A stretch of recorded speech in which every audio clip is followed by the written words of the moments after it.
Hi there. My name is Hannah Yore. I'm the Director of International Programs at SAGE. We are the world's oldest and largest organization dedicated to improving the lives of LGBTIQ older adults all over the world. I'm here with Tzeli Hadjidimitriou, and this conversation is part of an archive we're building to capture the life stories of our community of queer elders living all over the world. So thank you so much, Tzeli, for being here today to speak with us about your life and your art. Could we start with having you introduce yourself and where you're born, where you're from, just a little bit of background about yourself. Hi, Hannah. It's a pleasure for me to meet you and to be part of the archive. I think that archives are very important for our story because otherwise we are not visible at all. So I'm 63 years old. I'm born in 1962 in a small rural village on the island of Lesbos, Greece. Lesbos is known, most of the lesbians know what Lesbos is. Lesbos is the island where Sappho was born, and this is why we are all called lesbians. So I'm a very proud double lesbian. So, Tzeli, can you talk a little bit more about your childhood and exactly, for folks that may not be familiar with the island of Lesbos, where you grew up, what your family was like, what it means to you having grown up in Greece? Well, a rural village in Greece in 1962, it wasn't uh, in the 70s, it wasn't the easiest place to be. But of course, I didn't know that I was a lesbian when I was born. I understood it when I went to RSOs when I was 18 years old, and that was in 1980. So life was like in every rural convention, quite conventional Greek village. There were only straight families, only families. No, that's a mistake. We had also an intersex person that we didn't know that it was an intersex person, but everybody was very curious about her, and she never got married. So that's all that I knew about LGBT story when I was growing up in this village. And for the younger generation, that you always forget this, there was no internet. So whatever we were learning or whatever we wanted to know about, it was always through books and through encyclopedias. You couldn't Google it.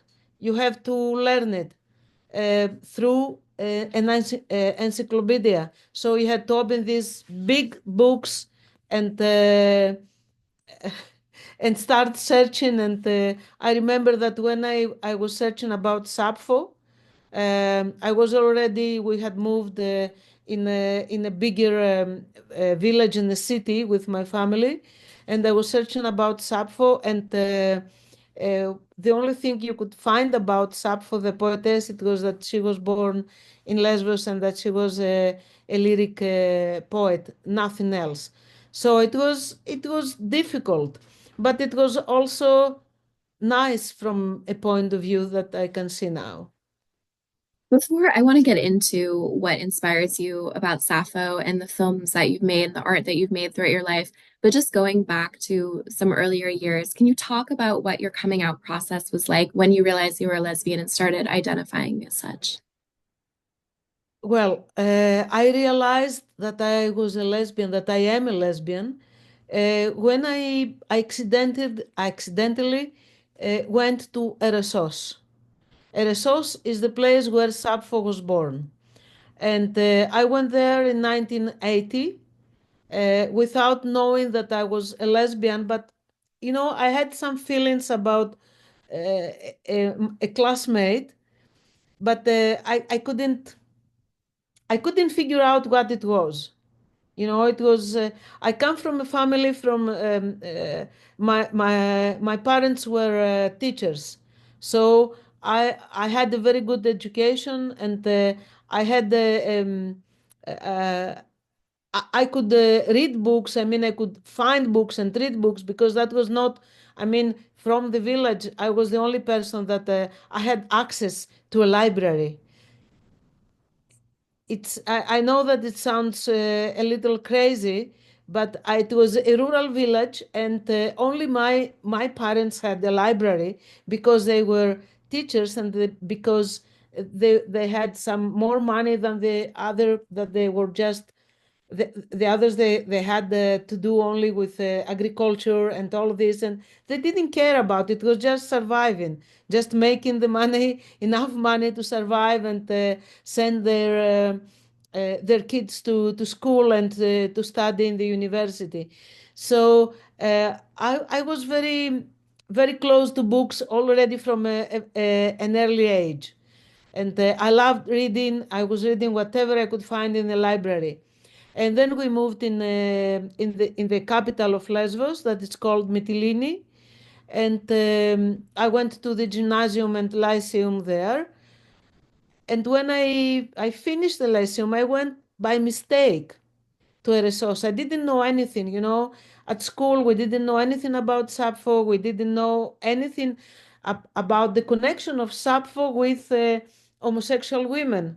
Nothing. So I went there, and I met, I saw a group of Italian women, and it was immediately I understood that something was going on, that they were not the usual tourists that we knew, and that there was a relationship, another kind of relationship between them, and that I was like them. Mm. So it was poof, Yeah. like like I just saw them, and I knew that I was a lesbian too. Yeah. And this is how I realized it. But coming out, it was then I went to study in a big city in Thessaloniki. I went to university, and there I got connected with the lesbian and feminist movement, and I was with them all the time, and that was my coming out. So I didn't have a coming out in a village or in a small city. My coming out was practically when I went in Thessaloniki, in a bigger city of Greece, Yeah. and away from my family. Sure. Um, so, I mean, you talk a lot about how growing up in the island of Lesbos has informed your upbringing and then eventually the art that you've created. You recently made a film called Lesbia, which is a documentary that chronicles the life on the island of Lesbos, the birthplace of Sappho. So, you've already spoken a little bit about this, but if we could get into some more detail for those folks that are watching this and may not know, can you tell us more about Sappho, exactly what inspires you about her life, her legacy, and how this inspires you as a creator, a lesbian filmmaker, and artist? First of all, I need to say that lesbia, that is the title of my film, means lesbian, and it has a double sense. A lesbian is a person who comes from the island of Lesbos and also became an homosexual woman because Sappho was born in Lesbos, in Eresos, 2,600 years ago. We are talking about the time that women had a little more power and social life 2,600 years ago, because later the male dominated society and the patriarchal society really doesn't let women to have any space for them. But Sappho was born in Eresos from an aristocratic family. That is also very important, because if she was from a poor family, she wouldn't have been able to produce the poetry and to be visible. Uh, Sappho was the first woman, the first person in the world that ever spoke about emotions, about feelings. And this is the most amazing thing. This is what she offered to the world. And this is what she offered to the lesbians. She is the person who says that from you can fall in love with whatever. You can say that the most beautiful thing in the world is the army, is the navy, but what I say is that the most beautiful thing in the world is what you love, what you feel love for. And that is said for the first time from Sappho, 2,600 years ago. Because before that, all the poetry and everything that we have it talks about the glory of the fights, the glory of the men that they die in the war, and how beautiful they were in their armor, and how beautiful it is to be killed in the war. And she says, no, the most beautiful thing is what you feel love. And this is what inspired me. For me, Sappho, from the moment that I discovered her, because as I said, even if I am Greek, I am from the island of Lesbos. No one was talking about Sappho. Only one little mention in the literary book, together with Alcaius and Arion and other poets, that she is a lyric poet, but nothing else. And if you wanted to search in the encyclopedia, you would see that she was a lyric poet, and actually, because they didn't want to be, to be they didn't want to say anything about the love that she had for the women, for the young girls that they were going in Lesbos to be, let's say, educated by her, because what they say is that Sappho has had a school in Mytilene, in the town of Lesbos. It has the capital of Lesbos has the same name exactly as 3,000 years ago. It was called Mytilene, and it's still called Mytilene. And they say that Sappho was a high priestess of Venus, or that she was a teacher, and that she was teaching the young girls that they were coming from the colonies, that they were in the Asia Minor. They were coming to Mytilene to be educated in music, in poetry, in dance, and in manners, so they could go back in their places and be married. But nothing is can be proved, because at the time of Sappho there were no biography. So the art of biography is something that has been created later, when the persons were more important. Until the time of Sappho, they were just mentioning the wars and when the kings they were changing. You see, the person was not important. And this is why Sappho is really very important, because she speaks about emotions. She speaks about the emotions of a person. And that happens for the first time in the history of humans. So how couldn't I be inspired by Sappho? I mean, I'm feeling like if she's my great great great great grandmother. Yeah, absolutely.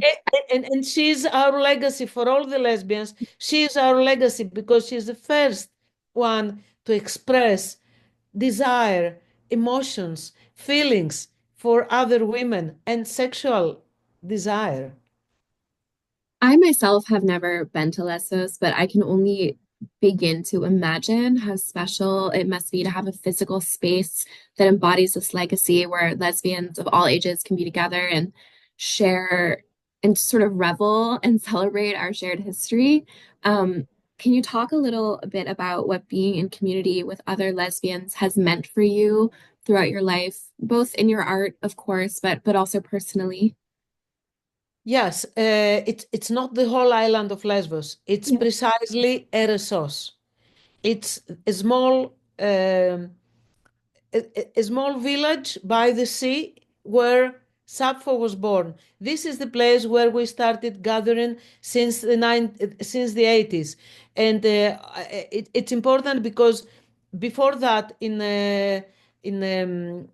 Greece there was dictatorship. There were the colonels, so women couldn't come. They started coming as a pilgrimage to Sappho. This is how they started coming to Lesbos, and especially to Eresos.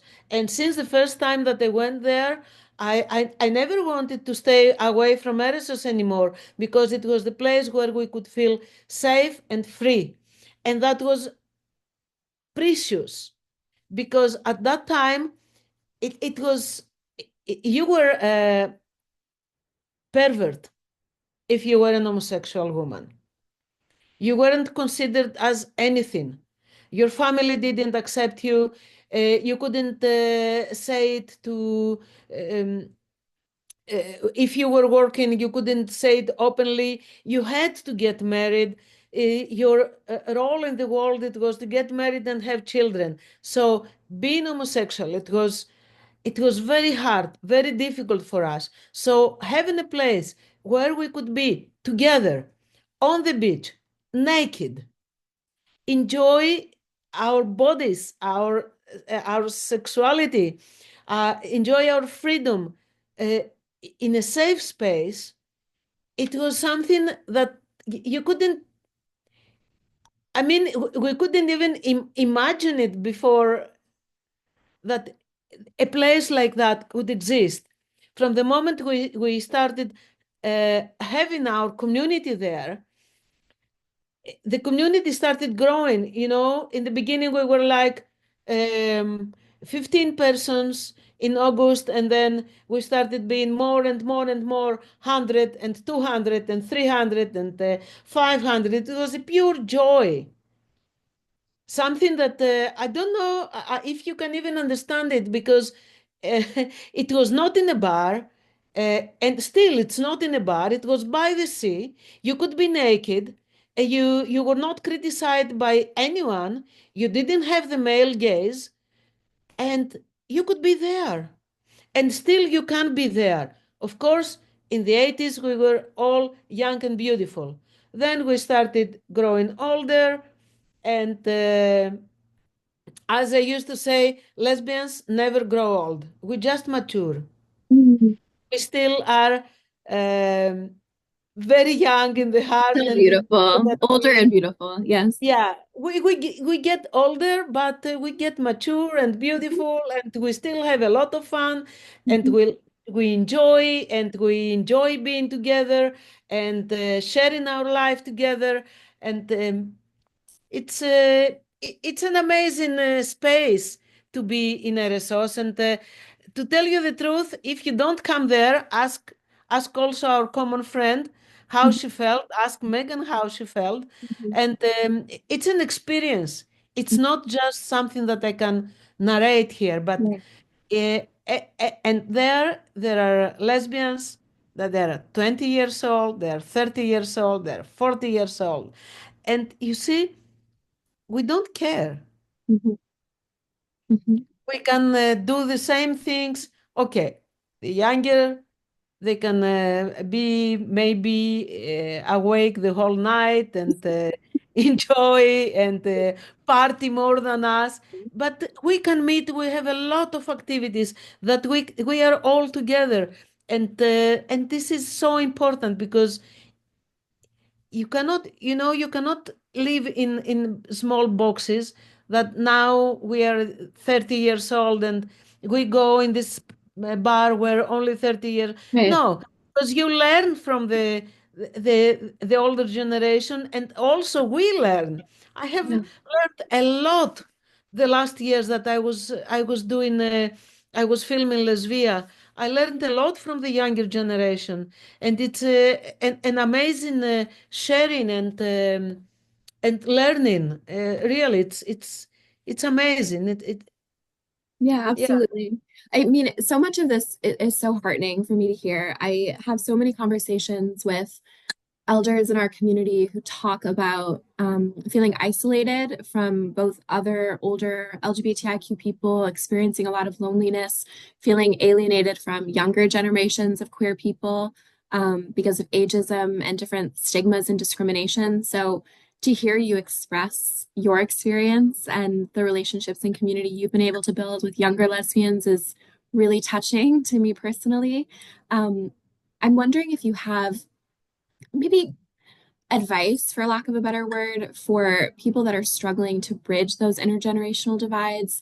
Um, just because I know that some of the folks that will be listening to this conversation may have experiences that are different than yours, maybe hesitant to be in community or build relationships with folks that are younger or older because of misunderstanding or fear of judgment. You know, when I am in Athens or I am in other places, I also feel lonely because, first of all, I am in a society that most of them they are straight. They are not lesbians. They are not queers. So this is strange when you are in a resource and then you leave the place and you go back to a normal, let's say, city. It is difficult. Of course, it is difficult, but there is also. I think that we forget how to communicate. Uh, And this is important to learn again, to communicate as persons, to touch each other, to speak, to look at the other person in the eyes, to have to share experiences. Even what I am saying, it's not a folklore thing. It's not a, when I say that we were swimming naked, this means that when you are naked, and you are not feeling criticized, this makes you feel so, this liberates you and brings you much closer to the other person who is sitting there naked. It's not something, it's not just an idea. It's practical. How you feel when you are on the beach and you are naked. It's like opening your heart. You want it or not. You're naked, so you cannot hide. But we mostly hide behind a screen. Mm. We communicate with texts, with emoji. We communicate only through technology. We don't come closer. And when you come closer, you go to, I mean, when you are with other women, maybe you just go in a bar and it's about flirting and about finding a partner or finding someone for one night or whatever. But there is no real communication. I think this is what we miss, to do things together, to exist together, to share experiences together. And this is what I am so lucky to have in RSOs. And all the community, because it's an international community in RSOs, it's not only from Europe, it's not from Greece, it's from all over the world. And lately we have a lot of Americans. Really, they come and they don't want to go away anymore. They I can just stay imagine. there. Yep. Yeah. I wonder why. Yeah. I can imagine. Yep. And younger women and Hmm. women that they lesbians that they travel and they learn about the place and they come and they stay for 2 3 months. So I think the whole story is really communicate and not following a procedure, let's say, like, okay, I'm gonna text you, I'm gonna Yeah. no, being in a place with another person and just be open to see how the person will, what this person will tell you. And I have seen it happening in a resource. So if it happens in a resource, it can happen everywhere, Mhm. I Mhm. think. I think so. I I'm thinking as I listen to you about your life, about your work, about these experiences with women from all over the world of all different ages. If you have particular reflections on your personal experience of getting older, of aging, um, what are, I think, some of the unique challenges of getting older that may not be visible to younger generations? Well, when I was in your age, I didn't think that I was ever going to feel pain or Yeah. to be tired Mhm. or that I would have to wear glasses. You're young and you don't think about that, and then you don't think that you're gonna need the help of anyone. You believe that you can do everything alone, that you are very strong, and so this is what I am learning, by getting older. That I learned that I need others, and actually I need our community. And Mm. this is why I would like to get older together with our community, not in a place where there are all the straight people, not in a city, not where I will be alone. I would like to be in a space where there are women that they feel like me, and women that we grew up together. Yeah, absolutely. Yeah, Have you because observed? Oh no, please go ahead, uh, please. you're gonna need help. It's Yeah. something that we do not think about when Mhm. we are young. Yeah. Have you observed, in your community, older and younger folks taking lesbians specifically taking care of one another? Do you have examples of that kind of caretaking in your personal life or that you've seen younger and older generations of lesbians Of course. caretaking? What does that mean to you? Could you share a little bit more? Course. I mean, we had a lot of screenings of lesbia in RSOs. And I went out and I said, listen, I can't do it myself. I'm very tired. I can't do everything. I have to take care of a lot of things. So who's going to help me? And there were a lot of younger queers that they wanted to help me. And they were there for me. So I know how it feels to be in a community, and I can understand that it sounds like almost like a lie to have a community like the one that we have in RSOs, but it's like that. Yeah. I mean, I had a friend that she fell and she broke her knee, and she stayed in RSOs, and everybody was taking care of her, Mhm. Mhm. driving her where she wanted to go, being with her, bringing her the medicines. We have groups that they take care of the animals, or so if you love the animals and you need the medicines from the village that it's an hour away, you write in the group and they bring you the medicines. If you are sick, there will be a lot of women that they will ask you. You just put it on social media, and they ask you, do you need medicine? Do you need the soup?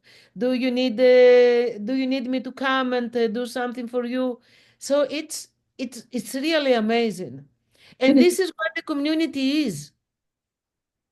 This is what we need. Maybe you don't understand it when you are younger because you are more concerned about a lover, about career, about everything that I was very much interested in. Mhm. But then when you get older, it's more important to have friends and to have people that you share the same opinions and to have people that you can call them and they will be there. I lost my cat, and I mean I lost my cat died, and I couldn't bury him. And then I just called one of my lesbian friends, and she came there, and we dig together. I always think that caregiving to me feels like the undercurrent of queer history and queer legacy, that in the absence of support from straight and cisgender people or even states or institutions, we've come together and taken care of one another, both our physical health and our emotional health. So to hear you articulate that is really special and it resonates with me also. So I'm wondering what is next for you, both your personal life and then also your art. What projects do you have coming up that you're excited about? What's on the horizon? My goal, let's say, Mhm. is to have as much fun as I can Yes, in me too. Lesotho together with my friends Me too. and enjoy the sea and enjoy my boat Yes. and enjoy the beach Beautiful. and light the fire on the beach every full moon and swim even if it's January and February and be with them.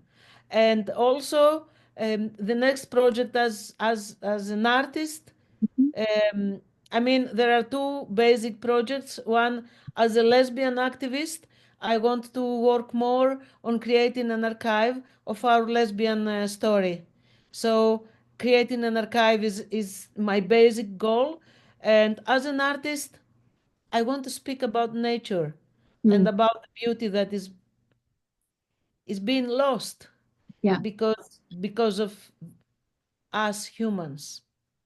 Do you have, So I have a lot of projects. it sounds like it. I was going to ask if you have any favorite artists or writers that inspire you that write about nature, particularly any lesbian or women artists that talk about nature in a way that resonate. I'm not good at all with Oh. names. And, I am not either. On it, people I, always I, ask me, and you'd think I have no idea about anything because it just, I get that. I Yeah. just I watch films, I read books, and then I forget everything. Me too. I And remember the idea and the feeling, and then the name is exactly, out. Yeah, exactly. I am the same way. Yeah, And when I want to create another something else, everything is here in the back of I my know. head, but I know. I remember nothing. Yeah, Not where I saw it, not where I read yeah. it, and But you yeah. remember the feeling. I understand. But I have the feeling exactly. I Yeah, have the feeling. Yeah. you have the feeling. I'm so funny. I asked you because I'm sitting here with you, and I have this Mary Oliver book right next to me, who is my favorite, like, Yeah. woman writer about nature. So I'm like, how perfect. It's just the world is it's so funny. But yes, I when folks ask me that same question, I'm like, oh, Mary Oliver and other folks, other queer women writers, and I've read them and I just can't recall the name, but it'll come to me at another time. So I get No, it. no way. And I read it again and again, and Yeah, no, I have to remember this. I have, but it never I know. happens. I know. It's awful. It's Like, awful. yeah. It's awful. And I spend as much time as I can in nature. So Beautiful. this is my Yeah. teacher, and my inspiration is nature itself. I Me mean, if I too. Yeah. go out of my house now, Hmm. I will see the almost full moon and the Beautiful. clouds and no lights, just a dark sky full of Yeah. stars. So it's already my inspiration. Yeah. Yeah. Well, I don't want to keep you from your beautiful surroundings and the moon Okay. for too much longer. But is there anything else before we close today, other than just me sharing my appreciation again for this time together, that you wanted to say or bring up before we close? Well, I want to say that even mostly because my film is when I was making the film, I was thinking a lot the younger generation, and Mhm. it's about them that I want to say that we don't uh, no one of us discovered the wheel. So there have been people before me and before you and before all of us that they spend their lives and they worked so we can be free. This is something that we need to respect and honor, and never stop fighting for the right to be yourself, no matter how you are. This is the only thing I want to say. And yeah, we didn't discover the wheel, but the others that they worked, they came before us. They helped us to be now the ones that we are, and we need to be proud about that, and we need to leave a legacy for the younger generations that they will come, and Thank never take anything for granted, you. because we can lose it from one moment to the other. So keep it in mind and communicate, not only with with texts and social media. Communicate as persons, Mhm. um, as with the physical presence. Well, I think that's a That wonderful place to end. And I I hope want to that say. you and I get the opportunity to do that in person too. All this conversation has made me all the more excited Yes, to and come visit. if you come in a resource, I think you're gonna have a lot of more interviews for your project. Yeah, I think it would just be Yeah. it would be beautiful. It would be amazing. So we think we'll end here. Thank you so much again, Jelly, for your time. This has really been so special and an honor for me. So I will And stop the recording. Thank you. thank you. Thank you.